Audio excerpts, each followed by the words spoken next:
We're going to go live on the ground at the ITU Telecom World and find out more about Sun Microsystems' new telecom developments. For which market? Well, China, of course. Stay tuned.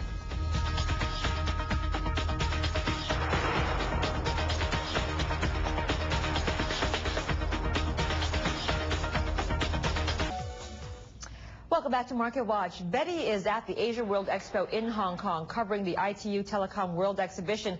A very busy day for you so far, Betty, and you've got an interesting guest coming up next to talk about Motorola in China. Is that right? Well, Sun Microsystems, actually, Maura, and as you mentioned, it has been a jam-packed day so far. Now, we're going to be talking, as I mentioned, to Sun Microsystems right now.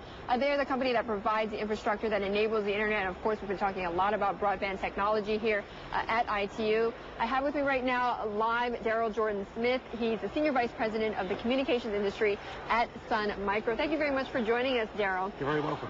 First question I want to ask you, obviously Java is one of your most popular programs, or language, I should say, that is on every computer. Tell me a little bit about how you're going to get the next billion users to Java. Well, recently we've open sourced Java, so the community that develop applications and services to Java can actually use it at a much lower cost point, so we can drive innovation in the entire marketplace by making it more available very cost effectively through open source. And it's not just, of course, in the United States or in the western part of the world, but it's also here as well, Absolutely. Right? I mean, if you look at growth in this particular region for us, over the next 5 years, 1.4 billion people will join the network. In Western Europe and the US, we're talking 200 million. So in orders of magnitude, much farther growth here, and innovation is part of growth.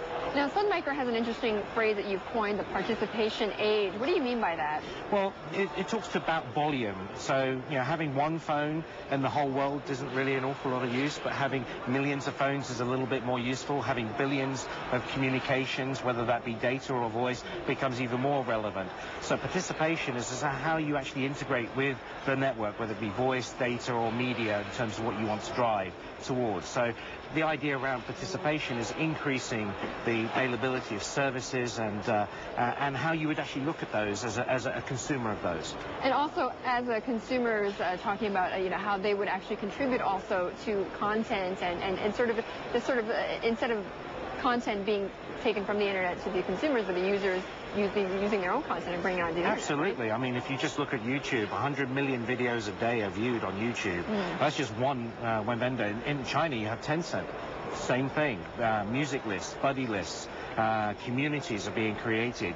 Niche communities are being created because of that. And that's driving more participation over the network. Great. Thank you very much for joining us, Darrell. That was Darrell Jordan-Smith, Senior Vice President of the Communications Industry at Sun Microsystems.